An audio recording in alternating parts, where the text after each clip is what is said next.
Olá, tudo bem? Aqui quem fala é o Thiago da Capitalizo, dando sequência aí ao nosso curso, vamos dizer assim, de introdução à Bolsa de Valores com os principais conceitos.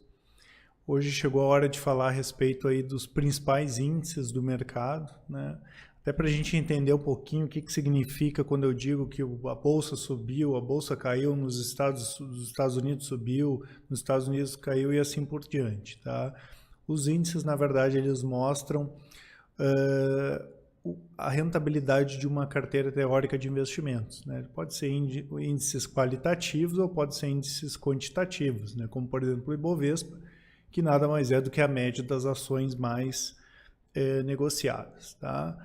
Então eu tenho aqui um gráfico do Ibovespa mostrando aí desde 1993 até agora como foi o comportamento do Ibov, né? Primeira coisa, a gente pode perceber que o índice ele tem uma tendência positiva no longo prazo, até porque as empresas vão alterando, e à medida que as empresas vão alterando, eu tenho a chance de entrar outras empresas que são boas e as pessoas têm interesse em comprar essas ações e as ações acabam subindo, tá? A primeira coisa que eu gostaria de comentar, o que significa o Ibovespa, a pontuação do Ibovespa, tá? Então, no caso, ali tem Ibovespa 67.358 pontos. O que significa essa pontuação? Vamos imaginar que lá em 1963, as ações mais negociadas da Bolsa eram Mapping, Petrobras, Brahma e Antártica, tá?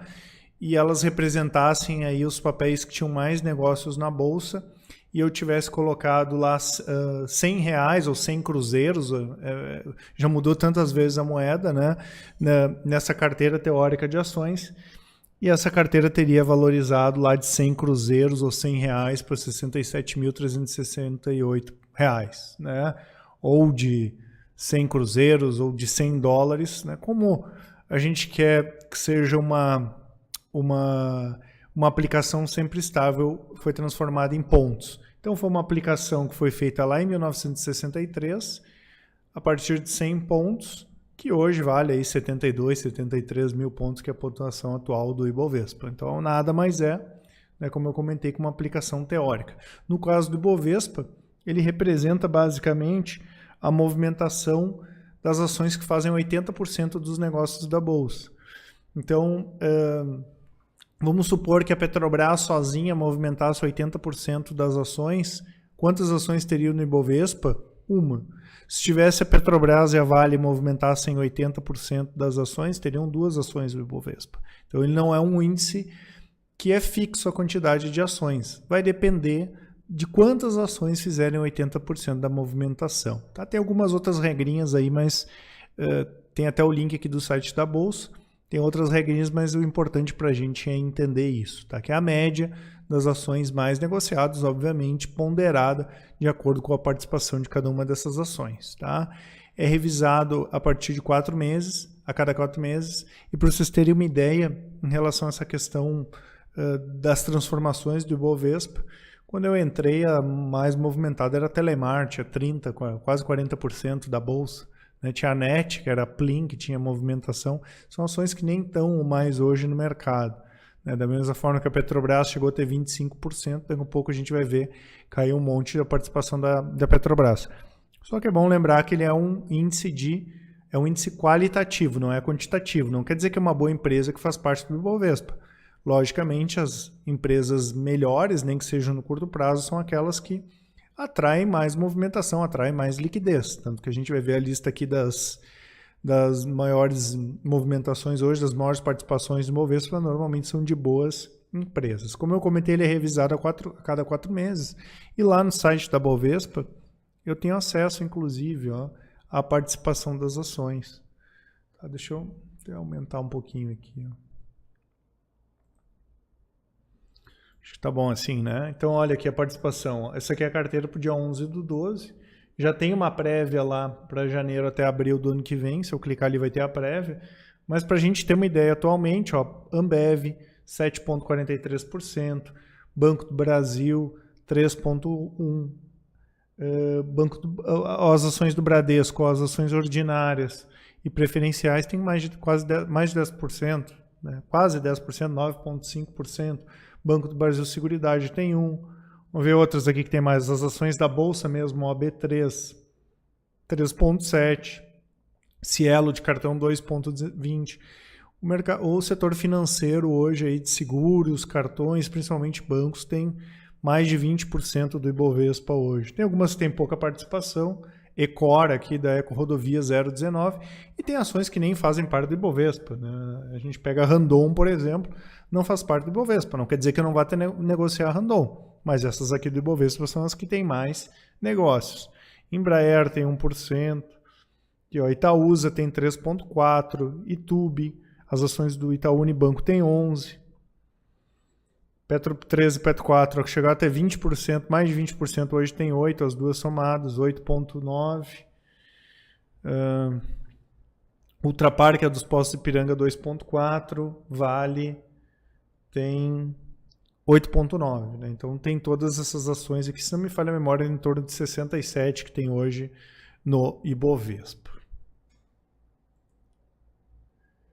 Aqui é bem interessante também, ó, isso aqui é mais como curiosidade, tem lá no site da Enfoque, que é uma empresa que eles vendem análise, né, e tem inclusive um software gráfico.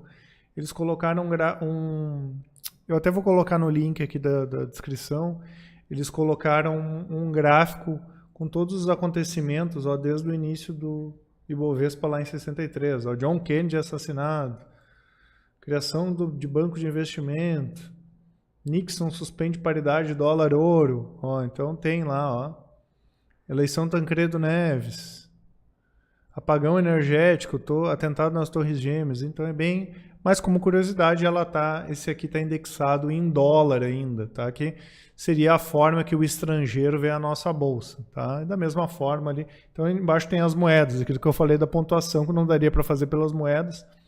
Cruzeiro, novo cruzado, não sei nem se é. Aqui tem até as notas ali que tinha na época, que é o Santos do Mundo, no Cruzeiro. Então, como curiosidade, é interessante acompanhar ali, tá? E além do Ibovespa, né? Claro, existem outros índices de referência, tanto no Brasil quanto no exterior, tá? Dow Jones, S&P, FTSE, Dow Jones, S&P e Nasdaq lá nos Estados Unidos, com certeza os mais importantes do mundo, FTSE em Londres, né, no Reino Unido, Nikkei no Japão, Xangai na China, DAX na Alemanha, tem o CAC, né, tem o Eurostoxx também, tem o CAC, que é na França, tá? Existem também outros índices aqui no Brasil, não apenas o Ibovespa. Então a gente vai dar uma olhadinha aqui, ó, tem índices amplos aqui, como o Ibovespa, IBRX 100, que dá 100 mais negociadas, IBRX 50, das 50 mais negociadas, ó, índice de governança das empresas que têm mais governança, tá? ICX, TAG Along, tá? Também vou colocar o link aqui embaixo para vocês darem uma olhada, por segmento, tá? De dividendos, small caps, medium caps, de sustentabilidade, né, de sustentabilidade empresarial e carbono eficientes, os setoriais, setor financeiro, imobiliário, de materiais, de energia elétrica, de indústria. E aqui tem de commodities, de empresas privadas e assim por diante, né? Então, tem uma série de outros índices aí, principalmente esses, o IBRX 100 e 50 são bastante observados, além, claro, desses índices setoriais, tá, pessoal? O que eu queria passar para vocês em relação aos índices é isso, né? Como eu comentei, fazer parte do índice é importante, principalmente do Ibovespa em relação à liquidez, mas não quer dizer que a empresa é boa porque está no índice, é óbvio que é uma boa referência, e não quer dizer que é ruim se estiver fora do índice. Tem uma série de ações, como eu comentei o caso da Randon, tem a Marco Polo e outras empresas que não têm um monstro de negociação, eu posso negociar tranquilo, só não fazem parte do Ibovespa, tá certo? Se vocês ficaram com alguma dúvida em relação a essa questão dos índices, eu peço que entrem em contato com a gente. Um abraço e até mais.